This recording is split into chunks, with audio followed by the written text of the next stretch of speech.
Bab 19. Hope menggertakkan giginya, menaiki mobil Benz, dan pergi. Membuat kita kado dan balon-balon berterbangan ke segala arah. Satu persatu semua meninggalkan tempat itu. Nora menatap Sean sambil menghela napas pelan. Sean sudah membantunya hari ini.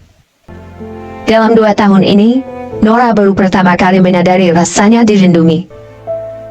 Perasaan ini membuatnya merasa aneh dan tenang di saat bersamaan. Ayo, biar aku antar pulang. Nora mendekati kursi roda dan bersiap untuk pergi. Ha! Mobil kita bagaimana? Sean terdiam sambil menunjuk mobil Ferrari itu. Sean, semuanya sudah pergi. Jangan bersandiwara lagi, jawab Nora. Dan kamu tidak perlu melakukan ini di hadapanku. Nora melirik Ferrari itu, rasa terkejut melintas di matanya, tapi kemudian dia menggelengkan kepalanya. Begitu banyak hal bagus di dunia, tapi Nora tahu dirinya tidak cocok untuk mendapatkan semua itu. Maksud kamu? Sean terdiam mendengar perkataan itu. Sean, aku sudah merawatmu selama 2 tahun. Jadi, kamu tidak perlu lagi bersandiwara di depanku, oke? Kamu menyewa mobil ini, kan? Tanya Nora sambil menunjuk ke arah Ferrari tersebut. Tidak. Sean menggelengkan kepalanya. Ya. Nora menghela nafas sambil menggelengkan kepalanya, lalu berkata, Sean, kamu bahkan tidak mampu menyewa mobil ini. Tapi Sean kembali menimpalinya. Aku mampu beli satu sih. Hal semacam ini murah. Kalau kamu menginginkan mobil yang harganya jutaan dolar, aku bisa memberimu kapan saja. Sean mengangkat kepalanya dan menatap Nora dengan serius. Nah, sekarang beri aku uang kecil dan kita naik bus, kata Nora tenang sambil meraih rambutnya. Sean langsung terdiam. Sesaat kemudian wajahnya memerah. Dia bahkan tidak punya $1 pun saat ini. Aku bisa pergi untuk mengambil uang dulu. Sean mengulurkan tangan dan mengambil kartu bank yang khusus. Simpan saja. Kita pulang yuk. Tidak ada lagi kata yang keluar. Dia hanya mendorong kursi roda Sean secara perlahan. Sean tetap diam karena tidak ada yang ingin dia katakan. Sebenarnya, apa yang kukatakan itu benar? Kata Nora. Dalam 2 tahun ini, aku sudah tahu banyak tentangmu walau aku belum mengenalmu sepenuhnya. Ada hal yang memang tidak bisa kita miliki dan aku tidak pernah mengharapkan hal itu. Kamu tidak perlu sengaja melakukannya, dan aku bahkan tidak membutuhkannya. Nada suaranya kuat dan matanya penuh tekad. Beri aku waktu, kata Sean. Benda semacam ini bukan masalah. Aku akan memenuhi semua keinginanmu dan apapun yang orang lain miliki. Sean yang duduk di atas kursi roda berkata dengan nada yang sangat serius. Aku tidak butuh apa-apa, kata Nora. Aku cuma ingin agar kakimu sembuh hingga aku tidak akan terlalu lelah. Nora tampak seperti sedang bicara dengan Sean atau bergumam sendiri. Sean tidak lagi menjawab Nora dan dia hanya bisa mengepalkan telapak tangannya secara perlahan. Setiap kata yang dia ucapkan akan selalu terpatri dalam ingatan Sean. Setelah Nora mengantarnya pulang, dia kembali lagi untuk bekerja. Sean duduk di halaman rumah sambil memperhatikan matahari teduh dan berjemur dengan tenang. Saat ini, tak seorang pun ada di rumah. Hanya Sean sendirian. Nora dan ayahnya pergi bekerja. Sebagai ibu rumah tangga, May pergi berbelanja sepanjang hari. Sedangkan pekerjaan rumah diserahkan pada pembantu rumah. Ik! Hai, bodoh! Sebuah suara muncul dari belakangnya. Sean lalu berbalik perlahan. Suara itu datang dari seorang wanita yang berusia 40-an. Ia punya wajah yang tidak ramah seperti si Mei.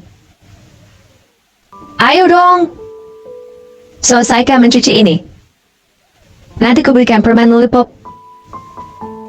Wanita itu membawa sebuah meja kecil dengan gampangnya dan menaruh sebaskom berisi pakaian kotor di depan mata Sean.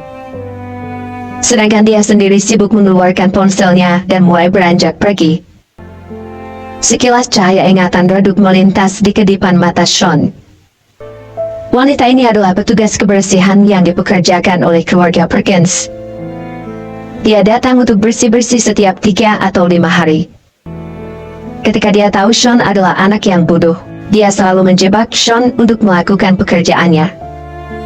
Meskipun begitu, Sean bahkan bisa menyelesaikan hampir semua pekerjaan rumah yang diberikan hanya dengan duduk di atas kursi rodanya. Omong-omong, mereka tidak mempekerjakan untuk ini. Apa kamu kira kamu sudah melakukannya dengan benar? Tanya Sean dengan tenang sambil menatap wajah wanita itu. Wanita itu tiba-tiba mendongak dan menatapnya terkejut. Dia membatin. Pria ini bisa sadar hanya dalam beberapa hari. Bukannya kamu itu bodoh atau semacamnya? Wanita itu tampak gugup dan berdiri perlahan-lahan. Apakah orang idiot dilahirkan hanya untuk diperlakukan tidak baik dan dimanipulasi?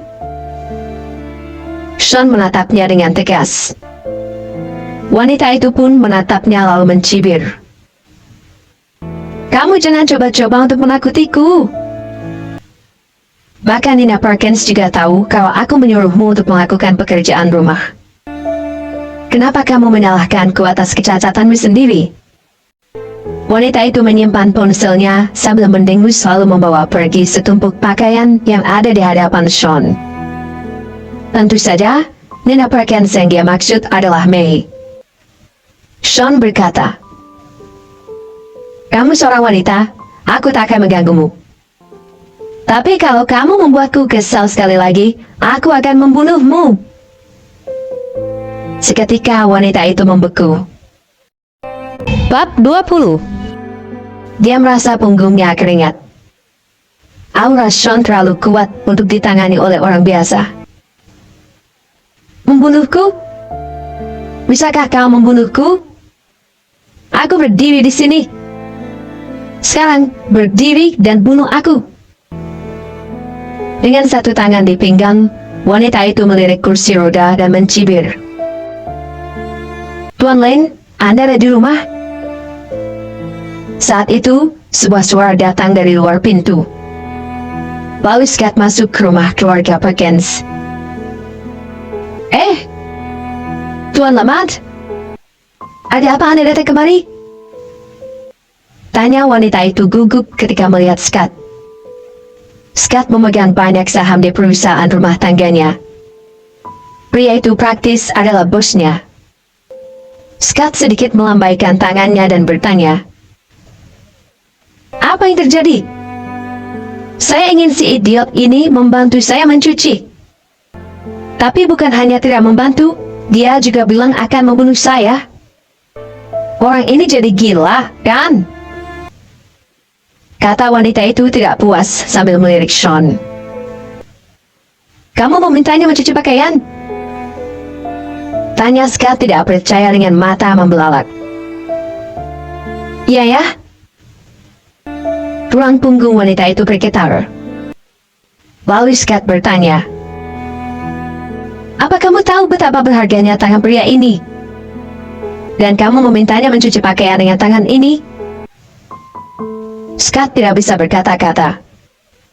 Wanita itu langsung diam. Bahkan jika dia bukan siapa-siapa, dia adalah pelanggan kita. Siapa yang memberimu hak untuk meminta pelanggan bekerja untukmu? Pergilah untuk mengambil gajimu. Kamu dipecat. Scott tidak ingin berbicara lebih banyak dengan wanita itu. Jadi dia melambaikan tangannya. Tolong jangan, Saya harus menghidupi keluarga. Tolong kasihanilah saya. Wanita itu langsung panik dan buru-buru memohon pada Scott. Itu karma. Scott melambaikan tangannya, dan segera dua pengawal berbaju hitam masuk dan menyeret wanita itu keluar. Saya minta maaf. Dia adalah karyawan di perusahaan saya. Saya bertanggung jawab atas masalah ini. Scott meminta maaf pada Sean dengan hormat. Ini tidak ada hubungannya dengan Anda. Silakan duduk. Sean menunjuk ke kursi dan meminta Scott duduk. Pala mengatakan kepada saya bahwa Anda telah menerima mobil itu. Scott berkata sambil duduk. Sean bertanya, apa Anda yang memberi saya mobil itu? Awalnya ia membeku lalu merasa lega. Di antara semua orang di kota Riverfall, keluarga Lamont adalah satu-satunya tempat di mana dia bisa mendapatkan bantuan. Aku tidak memiliki maksud apapun. Hanya saja ayah meminta saya untuk memberi Anda alat transportasi. Scott takut Sean akan berpikir lebih banyak dan cepat-cepat melambaikan tangannya untuk menjelaskan. Terima kasih. Sean mengangguk. Dia menyelamatkan nyawa Tuan Lamont. Jadi dia pantas mendapatkan lebih dari sekedar mobil. Sejujurnya mereka akan merasa lebih buruk jika Sean tidak menerimanya. Saya ingin menghubungi Anda dulu sebelumnya, tapi ternyata saya bahkan tidak memiliki nomor Anda. Jadi saya datang ke sini untuk mengunjungi Anda, kata Scott sambil memberi isyarat dengan tangannya. Tak lama seorang pengawal datang dengan membawa bingkisan di tangannya. Scott menambahkan, ada kawan saya yang memberikan ponsel baru. Sudah lama ada di mobil saya. Ambil saja, jika Anda tidak keberatan. Ini setidaknya bisa jadi oleh-oleh. Scott mengambil bingkisan itu dan perlahan membawanya pada Sean. Sean menatap Scott. Dengan memperhitungkan raut wajah Sean, Scott sengaja mengucapkan kata-kata ini, yang membuat Sean merasa sangat nyaman. Terima kasih.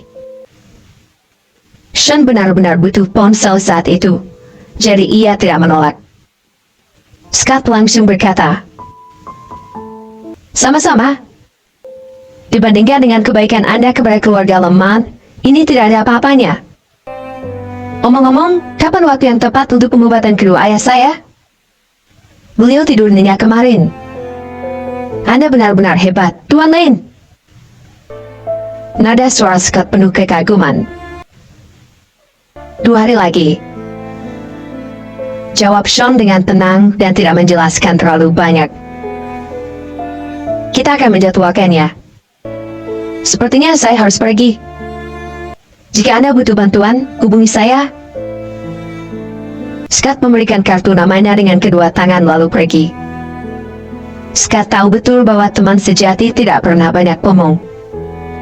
Sementara itu, di perusahaan keluarga Perkins, saat ini, sekelompok manajer senior, termasuk semua anggota keluarga Perkins, bergegas ke ruang resepsi VIP. Mereka berkata dengan penuh semangat, perusahaan Lamont Medicine berpikir untuk bekerja sama dengan kita. Konon Nona Fanny yang membawa kerjasama itu. Sebaiknya kita perlakukan mereka dengan baik. Manajer senior perusahaan dan anggota keluarga Perkins semuanya bersemangat. Mereka berpikir, sebagai bisnis makmur di kota Riverfall, perusahaan Lamont Medicine telah memonopoli seluruh industri bahan obat. Jika kita bisa bekerja sama dengan mereka, kita pasti bisa membuat bisnis keluarga Perkins menjadi lebih baik.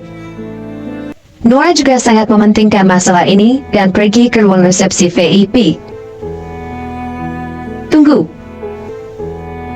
Nora baru saja mencapai pintu ketika ia dihentikan oleh Fanny. Menurutmu apa yang sedang kamu lakukan? Tanya Fanny. Fanny melirik Nora. Membuat kontraknya. kata Nora tenang dan tidak bergaya. Kontrak? Memangnya kau itu siapa bisa melakukannya untuk perusahaan? Fanny menyilangkan tangannya dan mencibir. Dia menambahkan, akulah yang membawa kerjasama. Putri dari keluarga Lemon dan aku adalah teman sekolah menengah. Jadi keluarga Lemon membantu aku. Apa yang kamu lakukan di sini, Nora? Apa ini ada hubungannya denganmu? Apakah kamu mencoba untuk mengakui hasil kerjaku? Pertanyaan Fanny membuat Nora terdiam. Ya, ini bukan urusanmu. Cepat kembali. Anggota keluarga Perkins yang lewat juga mencibir lalu langsung masuk ke ruang resepsi. Nora menggigit kecil bibirnya lalu berpaling. Nora selalu ingin menunjukkan diri setiap kali ada kesempatan. Aku bahkan tidak tahu mengapa dia bekerja begitu keras. Gumam Fanny jijik sambil mengeluarkan cerminnya dan melihat riasannya. Fanny, apa kau tidak bisa melihat? Jika dia tidak bekerja keras untuk menghasilkan uang, bagaimana dia bisa memberi makan orang cacat itu di rumah?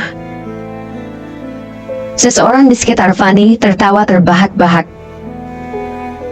Itu benar, sih. Fanny pun ikut tertawa lalu masuk ke ruang resepsi. Selamat datang. Sungguh kehormatan bagi kami karena perusahaan Lemon Medicine mengunjungi kami. Sekelompok anggota keluarga Perkins sedang menyanjung seorang pria parubaya. Sama-sama. Tuan Lemon mengatakan kepada saya untuk menjalankan dengan baik apa yang dikatakan oleh Tuan Lane kepadanya. Kata eksekutif dari perusahaan Lemon Medicine disertai dengan sedikit lambaian tangannya. Semua orang di keluarga Perkins membeku. Mereka membatin. Tuan Lane. Tuan Lane yang mana? Omong-omong, di mana manajer Anda? Nora Perkins. Saya perlu bicara dengannya tentang kerjasama ini. Tanya pria itu setelah mengamati sekelilingnya. Bab 21. Para manajer senior perusahaan saling memandang, tidak tahu apa yang sedang terjadi. Dan semua anggota keluarga Perkins merasa malu. Mereka berpikir dalam hati, kami sengaja tidak mengikut sertakan Nora agar Nora tidak bisa datang ke sini dan mendapatkan pujian. Tapi sekarang perwakilan dari perusahaan Lemon Medicine bahkan meminta Nora. Apa dia serius? Yates dan Fanny saling pandang dan merasa tidak senang. Kami minta maaf, tapi Nora saat ini sedang tidak ada di tempat. Dan negosiasi, sayangnya, bukan bagian dari pekerjaannya. Kami mendengar bahwa Anda akan datang ke sini, jadi kami datang menemui Anda dari kantor cabang, Tuan Carroll. Jadi, jangan ragu untuk berbicara dengan kami tentang masalah kerjasama ini. Yates berpikir sejenak lalu menatap delegasi itu sambil tersenyum. Tuan Carroll ragu sesaat. Dia berpikir dalam hati. Tuan Lemon meminta saya untuk banyak membantu keluarga Perkins sesuai perintah Sean. Tapi Sean tidak merinci harus membicarakan kerjasama dengan siapa saat itu. Itu adalah ide Scott untuk membicarakan kerjasama dengan Nora. Karena Nora sedang pergi, adil saja jika berbicara dengan orang lain. Ya, selama aku membantu keluarga Perkins, keluarga lama dapat membayar kembali Sean atas kebaikannya. Pikirnya. Begitu juga boleh. Kalau begitu, mari kita mulai. Scott berkata sambil tersenyum setelah berpikir sesaat. Bagus! Yates dan lainnya sangat gembira dan lega. Ketika Tuan Carroll menyebut Nora barusan, mereka semua terkejut. Mereka mengira Nora punya teman yang memegang jabatan di perusahaan Lemon Medicine. Jelas, mereka terlalu berlebihan. Kedua belah pihak melakukan pembicaraan yang cukup menyenangkan. Demi membalas kebaikan Sean, perusahaan Lemon Medicine mendatangi keluarga Perkins untuk bekerja sama. Sudah pasti merupakan suatu kehormatan bagi keluarga Perkins untuk bekerja sama dengan perusahaan Lamont Medicine. Oleh karena itu, kedua belah pihak terlihat pembicaraan yang menyenangkan. Segera saja draft kontrak pun dibuat. Setelah kontrak dibuat, kedua belah pihak akan segera menandatanganinya. Sementara itu, di dalam kantor, Nora mengemasi barang-barangnya dan bersiap untuk pulang. Rekan-rekan di sekitar saling berbicara tentang klub mana yang akan didatangi malam ini. Namun, Nora pura-pura tidak mendengar semua itu. Dia harus kembali untuk mengurus Sean. Acara dan pesta selalu menjauh darinya. Dia bahkan hampir tidak pernah pergi ke acara makan malam perusahaan. Dia tidak bisa meninggalkan Sean di rumah sendirian. Hei, Nora, kenapa kamu terburu-buru? Saat itu, Fanny datang dengan kontrak di tangannya. Nona Perkins. Nona Perkins. Melihatnya datang, banyak orang langsung menyapa Fanny. Semua orang tahu bahwa Yates dan Fanny memiliki jabatan yang sangat tinggi di perusahaan keluarga Perkins. Sedangkan Nora, dia ahli, dan yang lain bisa melihat hal itu dengan jelas. Dahulu Nyonya Perkins sangat menghargainya. Tapi sejak Sean membuat malu keluarga Perkins 2 tahun lalu, hubungan antara Nyonya Perkins dan Nora menjadi sepenuhnya dingin. Posisi Nora juga terjun bebas. Dia adalah manajer nominal dan hanya memiliki sedikit kekuasaan. Fanny berkata dengan bangga, "Aku telah menandatangani kontrak dengan perusahaan Lamont Medicine. Kurasa kamu harus memberiku ucapan selamat." Fanny menggoyangkan kontrak di tangannya dan meletakkannya di depan Nora. Nora benar-benar terkejut. Dia berpikir dalam hati, meskipun Fanny adalah direktur perusahaan, dia bukanlah orang yang luar biasa. Apakah dia benar-benar memenangkan kontrak dengan perusahaan Lamont Medicine? Nora sangat senang saat ini, meskipun dia juga bingung. Bagaimanapun, dia juga anggota keluarga Perkins. Semakin baik perusahaan keluarga Perkins berkembang, dia akan semakin bahagia. Selamat ya. Dan selamat untuk perusahaan kita, kata Nora serius sambil menatap Fanny. Nona Perkins luar biasa. Dia memenangkan kontrak begitu cepat. Pihak satunya adalah perusahaan Lamont Medicine. Banyak perusahaan ingin bekerja sama dengan mereka. Iya nih. Jadi saya pikir Nona Perkins mengagumkan. Ada ledakan sanjungan di antara karyawan. Haha. Fanny menutup mulutnya dan berkata sambil tersenyum, "Aku tidak mengagumkan, tapi setidaknya aku tidak akan merugikan perusahaan, kan? Apalagi aku tidak akan membawa orang lain untuk merugikan keluarga Perkins." Bagaimana menurutmu, Nora? Mata Fanny penuh dengan canda dan ejekan yang jelas. Tidak ada yang ingin Nora katakan selain berkemas dan pergi tanpa suara. Fanny dan lainnya tertawa terbahak-bahak di belakangnya. Nora, di sisi lain, lebih dari mampu. Namun, dia tidak pandai bermain trik. Nyonya Perkins tidak puas dengan Nora karena Sean. Selain itu, Yates dan Fanny seringkali menjelek-jelekan Nora pada Nyonya Perkins, yang membuat Nyonya Perkins semakin tidak menyukai Nora. Maka dari itu, perusahaan keluarga Perkins tidak pernah menempatkan Nora di posisi penting. Meskipun Nora diberi posisi manajer, itu hanya gelar. Tidak ada seorang pun di perusahaan yang mau mematuhinya. Nora keluar dari perusahaan dan membuka kunci skuternya. "Hei, Nora, aku baru saja selesai membicarakan kontrak dan aku akan kembali ke kantor cabang. Aku lewat ke arah rumahmu. Aku bisa mengantarmu." Tiba-tiba, suara Yates terdengar di belakang Nora.